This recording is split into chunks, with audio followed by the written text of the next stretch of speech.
pertemuan ini tadi secara sekilas disampaikan oleh Pak Sarsu, ada sesuatu yang tidak pas di dalam cara berdialog orang timur. Padahal kita datang ke sana itu dengan niat baik. Nah, kesimpulan dari pertemuan itu memang tidak diketemukan suatu pertemuan, suatu kesepakatan.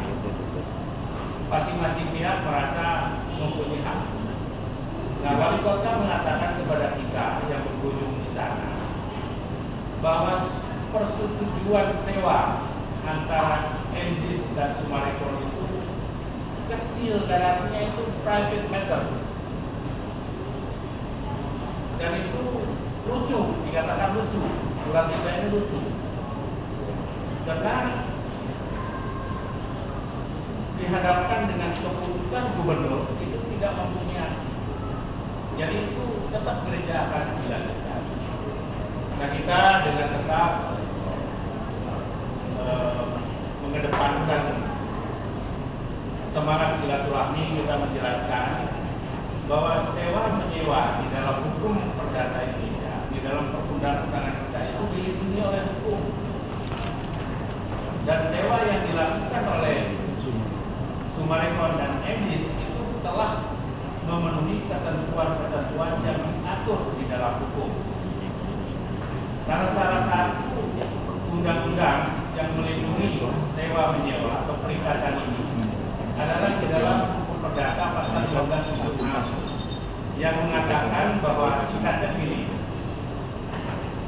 sewa menyewa tidak terputus ketika kepemilikan dari lahan atau benda yang disewa menyewakan itu berpindah tangan sampai habis masa berlakunya, kecuali diperjanjikan pada awal perjanjian itu. Jadi ketika lahan ini diserahkan itu tidak terputus perjanjian ini.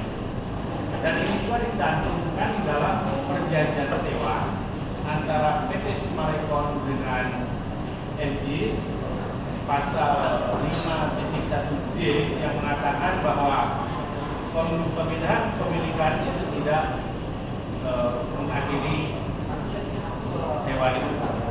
Nah itu, jadi dengan demikian kita berpegang bahwa NGIS berhak menggunakan lahan itu. Nah kemudian pertemuan berikutnya pihak wali kota mengundang kita ingin berjumpa kembali, tapi dia membatasi hanya satu orang. Dia tidak mau lagi ketemu dengan tim, tapi hanya satu orang yang diwakili oleh saudara Suhadi dari kelompoknya Pak Sarsu ini. Yang intinya bahwa wali kota Madia Jakarta Utara akan mendorong pembangunan gereja ini supaya dilaksanakan. Itu kita bergerakkan. Selain itu, di dalam pembangunan rumah ibadah di mana-mana, lingkungan diajak bicara. NGIS tidak pernah diajak bicara. Itu diatur di dalam undang-undang mengenai di sini saudara bisa lihat. Nah, oleh sebab itu kita berkeberatan. Yang kedua adalah dampak lingkungan. Saudara bisa membayangkan di dalam pembangunan gedung itu, di dalam proses pembangunan betapa ributnya. Kalau tiang pancang itu ditancapkan dengan mesin-mesin uap, palu uapnya itu akan gedor-gedor dan pasti akan terasa di sekolah itu. Belum debunya, belum lalu lintas truk-truk untuk mengangkut dan menggali pasir. Yang di dalam proses pembangunan sudah juga ada suatu dampak yang akan dirasakan oleh kita. Nah, jadi kesimpulan dari penjelasan ini adalah NGIS tetap merasa bahwa NGIS mempunyai hak untuk menggunakan lahan itu karena sesuai dengan persewaan yang dilakukan sesuai dengan ketentuan-ketentuan dan dilindungi oleh undang-undang. Nah, langkah-langkah yang sudah kita tempuh satu langkah kekeluargaan, tetapi ini juga tidak menghasilkan hasil yang memuaskan. Nah, tentu langkah selanjutnya kita akan melakukan langkah-langkah yang sah menurut hukum di Indonesia. Itu secara singkat yang dapat saya berikan kepada saudara-saudara tentang permasalahan yang timbul. Mudah-mudahan melalui saudara-saudara dapat sampai kepada masyarakat sehingga masyarakat bisa mengerti duduk persoalan yang sebenarnya.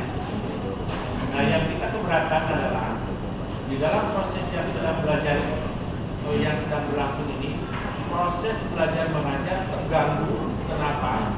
Itu lapangan itu mulai dipasang seng, nanti saudara mulai melihat. Padahal persoalan di antara kedua pihak ini belum selesai. Itu barangkali yang dapat saya sampaikan secara singkat dalam kesempatan ini, dan nanti mungkin akan kita kembangkan dalam